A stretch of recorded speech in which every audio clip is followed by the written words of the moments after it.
the station working for you. This is WRTV News at 11, streaming now. As the pandemic enters a new year, Hoosiers are working to replace the financial struggles and heartbreak with hope. Tonight, we're sharing stories of success and progress in Central Indiana, giving neighborhoods hope for the future. Good evening to you at 11 o'clock. I'm Mark Mullins. And I'm Amanda Starrentino. We start tonight with an update on a small business that launched just before the pandemic. WRTV's Cameron Riddle shows where that business stands now may surprise you. Danny Terrell's small business dreams started with a simple vision. It was just paint parties. The vision was just paint parties, have fun. We first introduced you to Decor by Danny in December 2019. She was one of the first businesses to open inside the revamped W Street Shopping Center. But in March, the pandemic hit, and Terrell's recently opened shop was forced to close during the stay-at-home orders. That forced her to get creative. That's when I launched them paint kits. That's when I started. The paint kits went really good online. I was able to offer curbside assistance. After mastering the art of socially distanced sales, it was time to adapt again. As Hoosiers began to feel more comfortable with in-person activities, Terrell started getting requests to do more at-home parties, but not everyone had the space. So, and then I thought, what can I do to host parties without people having them in their house? So I thought about a party bus. That thought is now a reality. The Decor by Danny Paint Party Bus is fully loaded with the art supplies, entertainment, and vibes for a party that could pop up anywhere. Adapting to a pandemic and the ever-changing requests from customers is the reason Terrell says her business is still open and has grown from just one employee to 7. Her advice to other business owners is to just go for it. Follow your dreams. Just step out. Just do it. Just do it. That's all I do. I wake up, I think about something, and I do it. Cameron Riddle, WRTV. You can learn more about Decor by Danny and other Indiana businesses that need your support to make it through the pandemic in the We're Open Indy section of WRTV.com and the WRTV app. Restoring and revitalizing old buildings is one way to uplift a community. Work is underway at 16th Street and the Monon Trail on a building that has been around since the 1800s.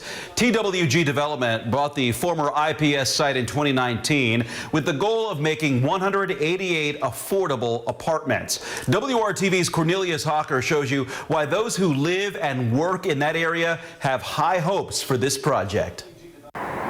Construction equipment at the Polk Stables building near the Old North Side has piqued the interest of those looking to see that area continue to grow and prosper.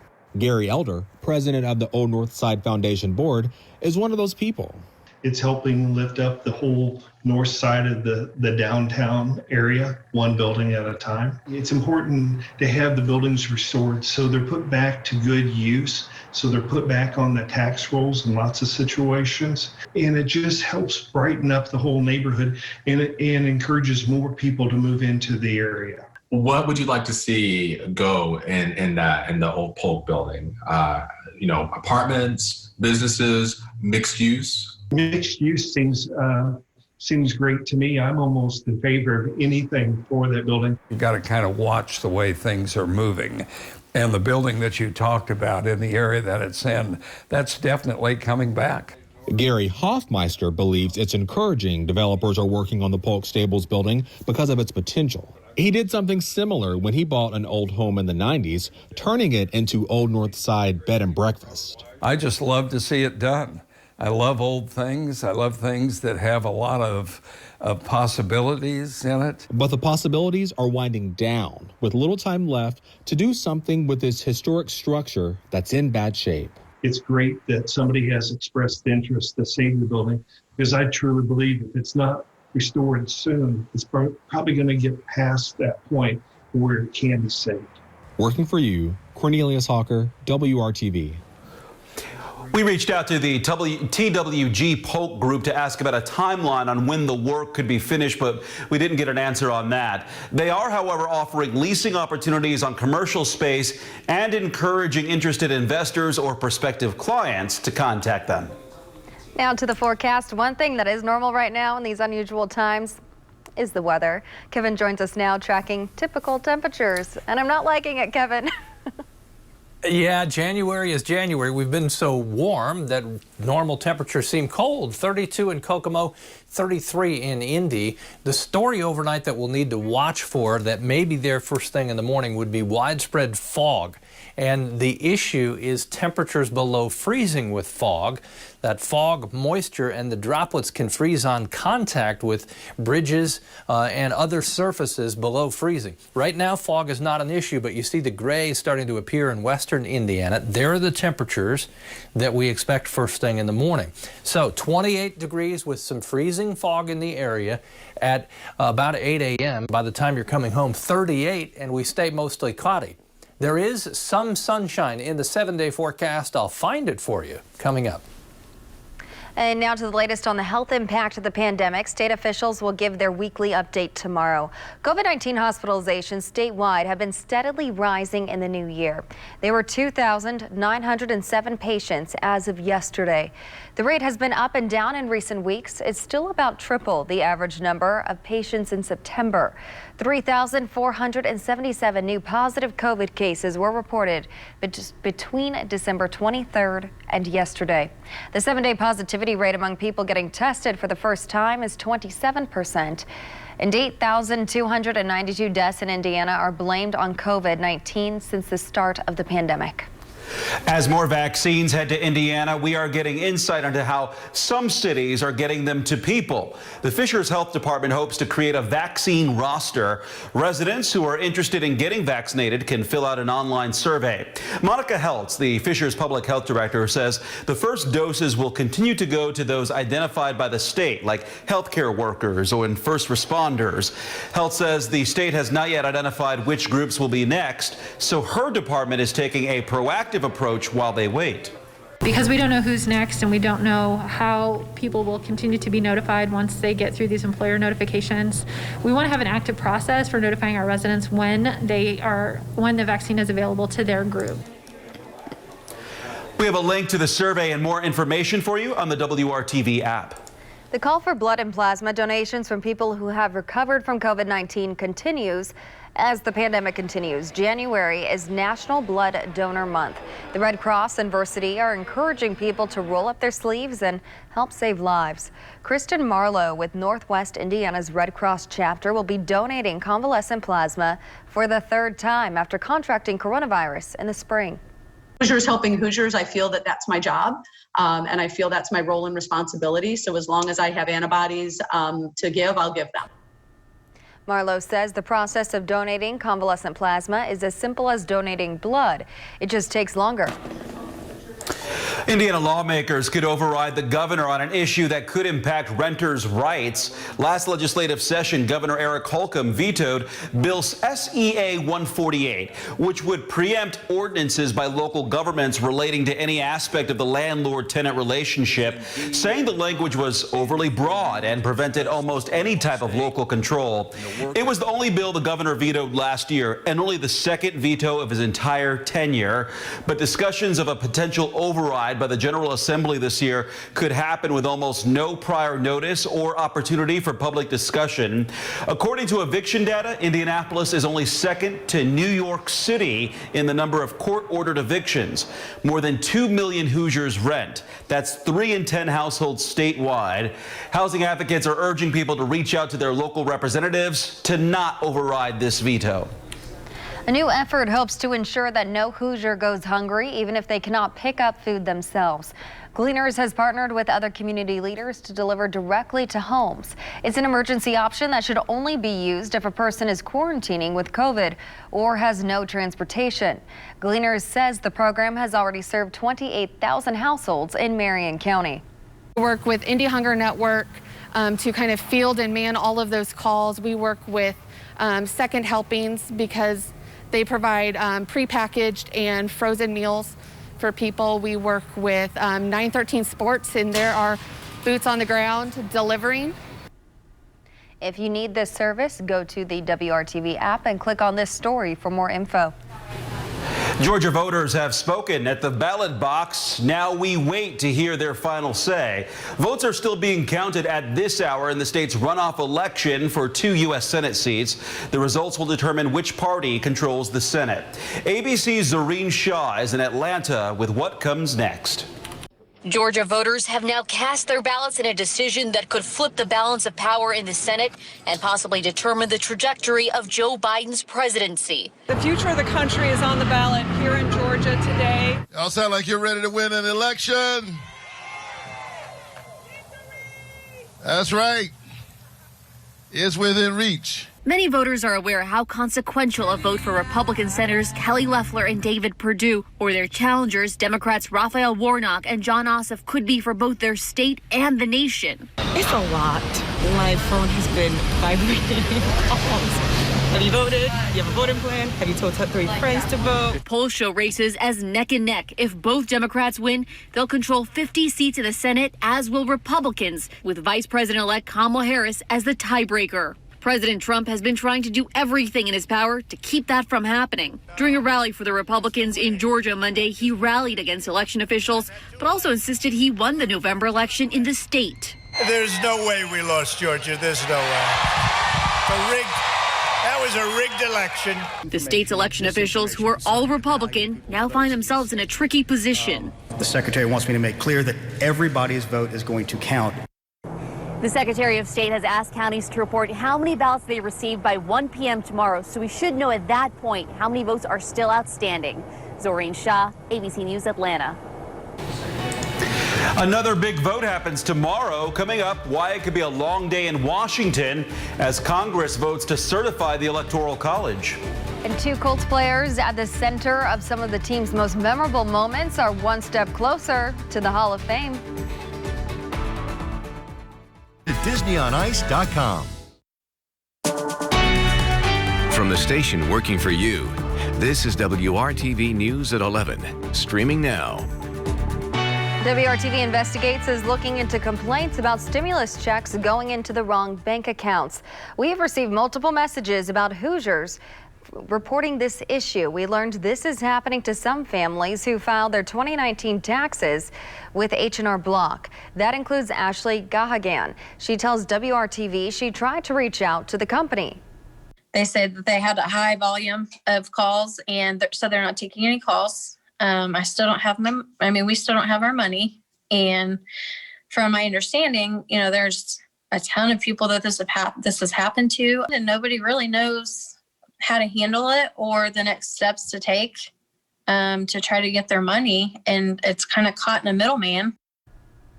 H&R Block says the IRS determines where second stimulus payments are sent. In some cases, money has gone to a different account than the first payment last spring. The company says if the IRS Get My Payment website displays an account number you do not recognize, call them. H&R Block's number is 1-800-HR-BLOCK, but as you heard, some customers are having a hard time getting through. And you can find out the status of your stimulus payment at irs.gov/EIP.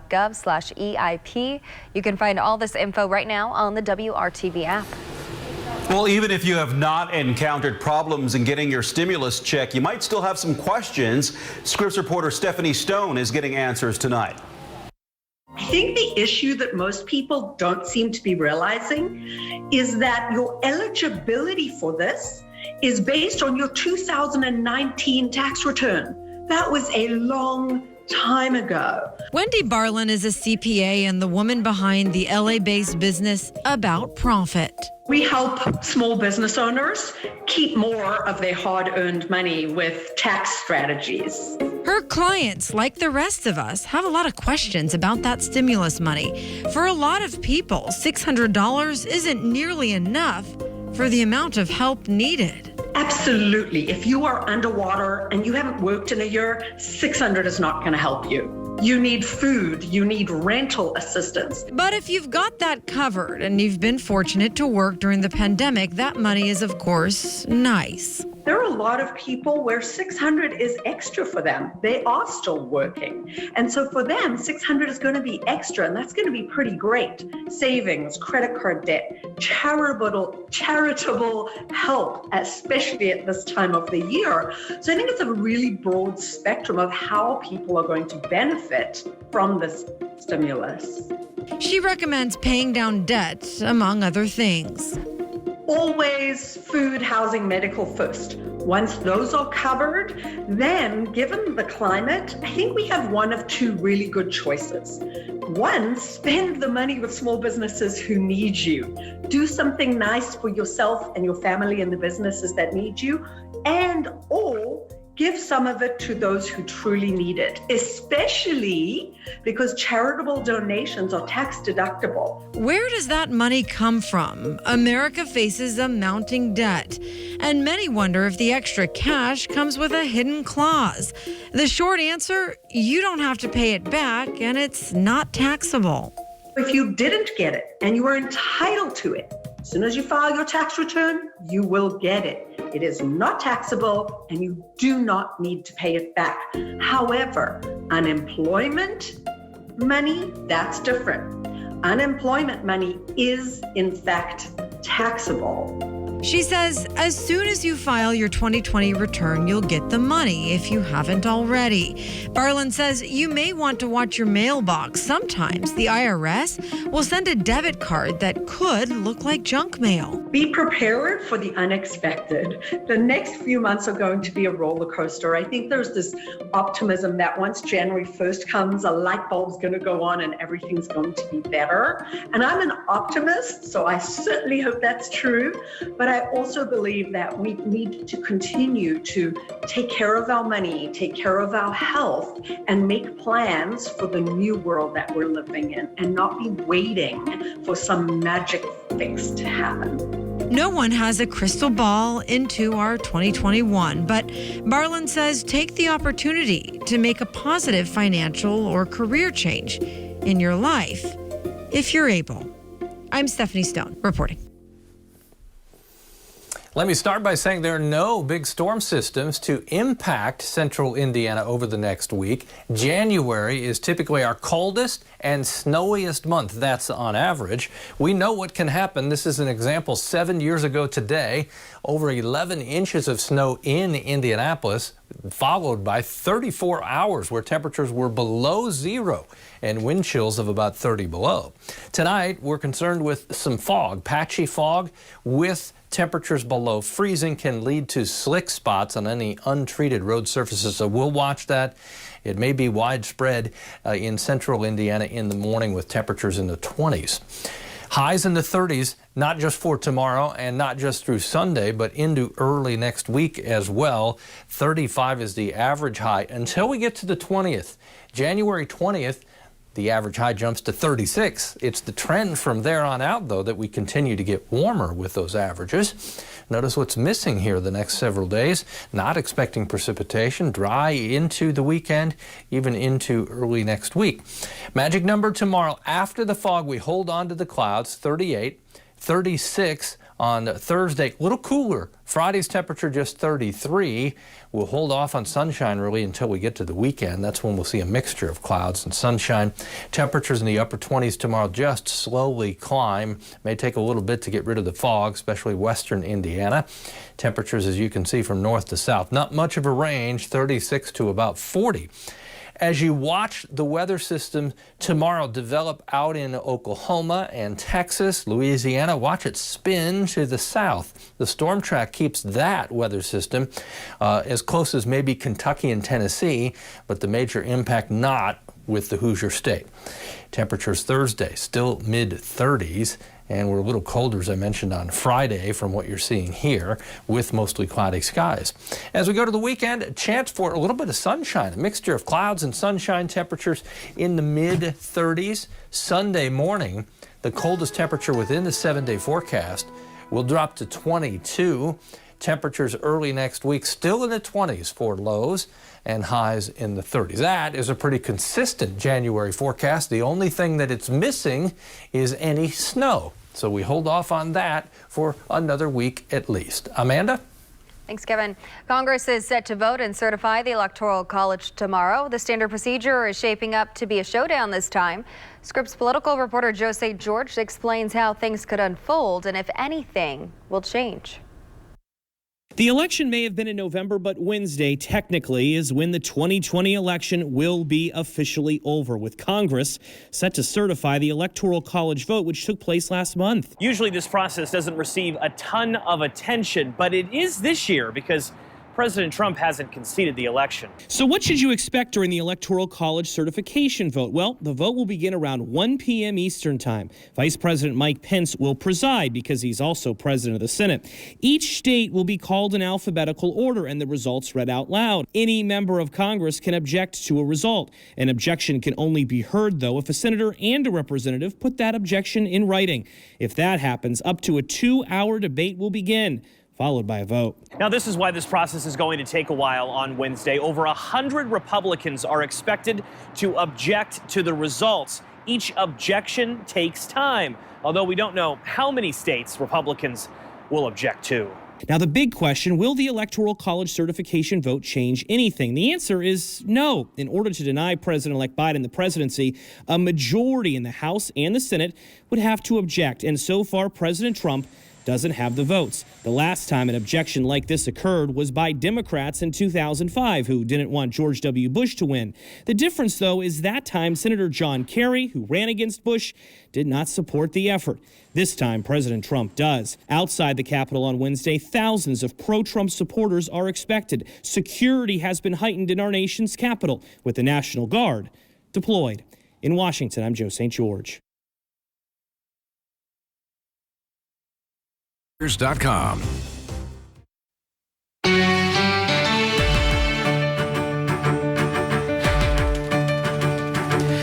Two Colts icons are among the 15 finalists for the Pro Football Hall of Fame.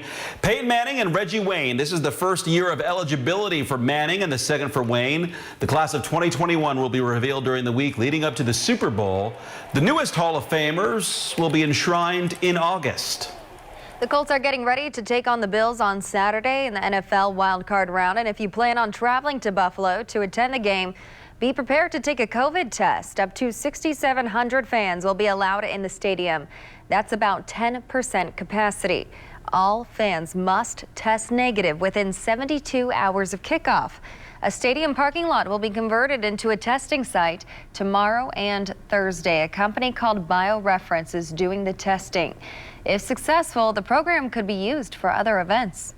There'll be 30 lanes of traffic so that we can move people in relatively quickly in and out. Broadway, opera, movie houses, restaurants, other types of retail venues can begin to open with other testing schemes. Dr. John Cohen says this is probably the first mandatory fan testing program in the United States. Meanwhile, the game against the Colts will be the Bills' first home playoff game in a quarter century. We'll be right back.